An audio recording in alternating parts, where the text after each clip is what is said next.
All right. So over the last 15 years of writing resumes, I have had some really weird and interesting questions about what you should and should not put on a resume.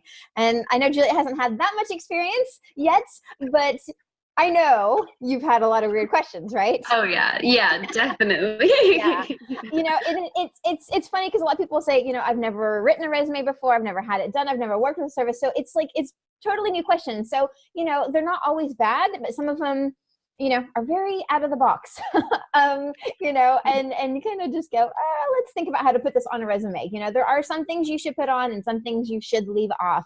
So I actually thought this would actually be a pretty cool video. It's, kind of a little bit more fun. And if you are thinking along these lines, we'll give you the answers to these questions. Hopefully these aren't some of the same questions you have. But anyway, so Juliet, did you want to start? Because I know you have a list. We actually had to really condense this, didn't we? Yeah. So, but yeah. Yeah, for sure. So the first question I have is, someone asked, how do you feel about green ink on a resume? Ink? Those questions, that's not, not such a bad question, but it is kind of weird just because, resumes really, when it comes to colored fonts and colored text, some ATS really actually just can't read colored text. And so when your resume is going through, it could skew how your resume is read, or even they possibly couldn't read those portions of your resume. So it's just, I say just stick with basic black, because it makes sure that you, I'm sorry. Keep going. We'll just cut this part out. Okay. Using just a regular black font is gonna ensure that your whole resume is read from top to bottom and nothing gets left out. Yep, absolutely. Absolutely. Okay, when I've had, should you put martial arts experience on a resume? Well, and I've had it across the board. Okay, I have actually written for martial arts instructors, which, yes, obviously, let's put it on there. But unless you are applying to work with, like, Van Damme or Jackie Chan or something along those lines, it's probably not necessary. It's one of those things that you want to think about. Do I put this on the resume? Is this likely to be a point that's going to get me hired? If it's not, leave it off. So if you're applying for a regional sales manager, for instance, probably don't need to put the ear black belt. Just, think about what they need to do. Again, don't waste their time. And don't, waste white space on your resume that you could put other really, really valuable metrics and key notables. So there you go on that one.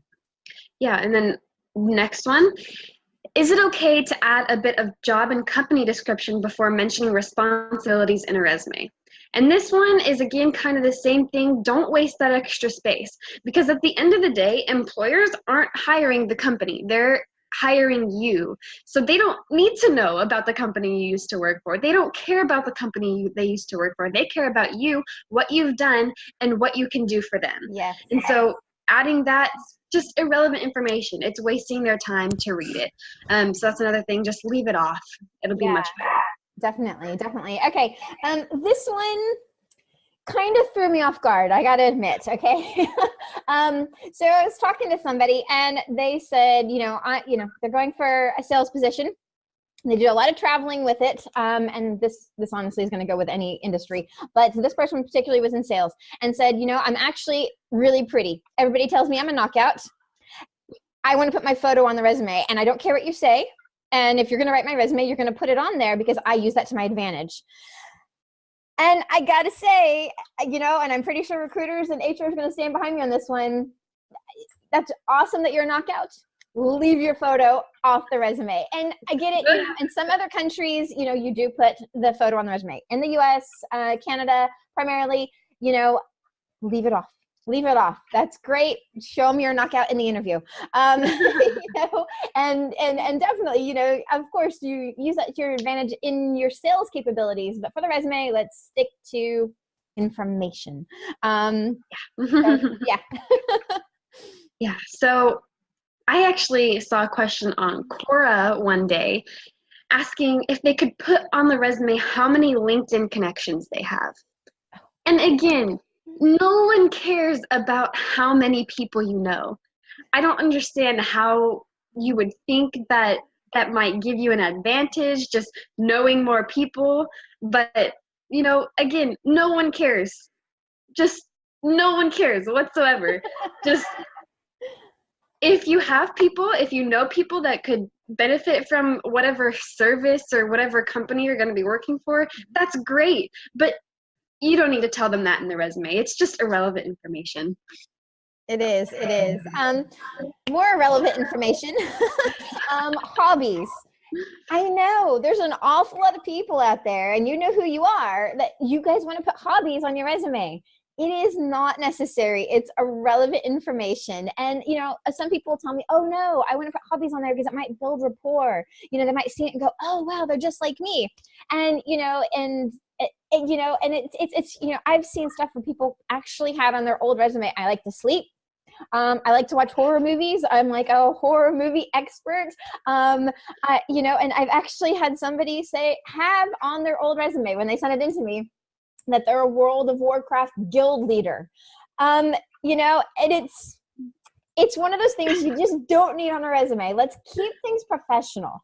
Again, focus on the right things. Leave hobbies out. Yes, if the conversation happens to come up in an interview or you see a picture in the office, it's a good icebreaker. You can chit chat about it. Leave it off a resume because, honestly, unless you're applying to be a video game developer or something along those lines, World of Warcraft gaming, and being a guild leader, it's probably not going to help you get your next management and executive position. Yeah, definitely. Yep.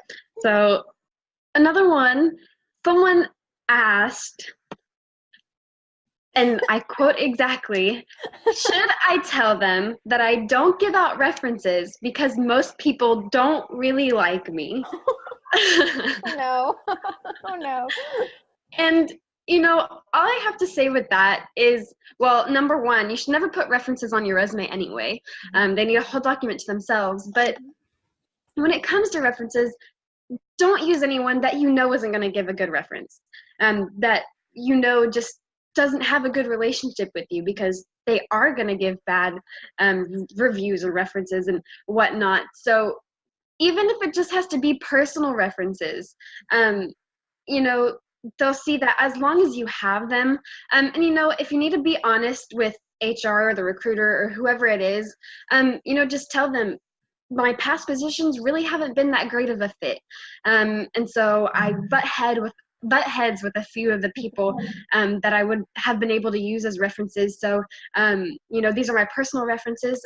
So it's really what I have. It's, just give them what you can. Exactly. That's great advice.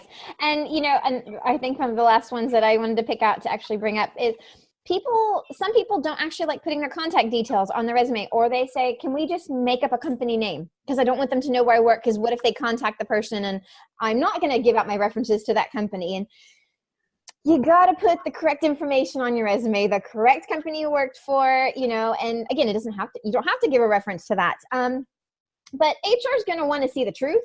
Don't hide something. Don't make up company names. Even if you worked at a company with these details, put the actual company on there. And same goes with the personal details. I've had some just go, oh, I don't want to put anything on there but my name. Well, how are they going to contact you? Let's think that through real quick. And they're just like, I don't want that on there. I don't want them to know where I live. What if they come to my house to check it out? I'm pretty sure for most positions, and I think, a lot of the people that I know in recruiting and stuff like that can back me up on this one, they don't come drive by your house and make sure you live there. So, and with all of these questions, and in this last one, we're not going over these to bash anybody on their questions. And questions are great. Get the information, and it's great. Everybody that asks us these questions, we can give them answers to help them along. So any questions you do have, even if you think they're kind of out there, but you might want to find out about it, ask us. We are more than happy to let you know, from everything from green ink to, you're not working with Jackie Chan to, your actual personal details on there. It's the little things. And sometimes, sometimes that information is just hard to find online. So ask a professional, ask another resume writer, career coach, anybody. Like I said, reach out to us. We're more than happy to kind of go over any any questions, good, bad, or indifferent, on your resume, even if it's just a little thing like, should I put this on my resume? Ask us. That's what we're here for. You know, we do have the knowledge, we do have, you know, the expertise in this, and we can help you, you know, make sure that everything and all your ducks are in a row so that you can have the best possible chance going into, you know, applying and getting into interviews. So anyways, hope you enjoyed those. We'll have to do some more. I think, you know, they're kind of fun, but they're also, you know, a bit of information as well. So, and I know we both have a longer list of that. Oh yeah. It's hard to cut it down. But anyways, hope that helps, guys. And again, if you have any questions, ask us. We are here. Message us right here on LinkedIn, or on our websites, whatever's easier, and let us know how we can help you.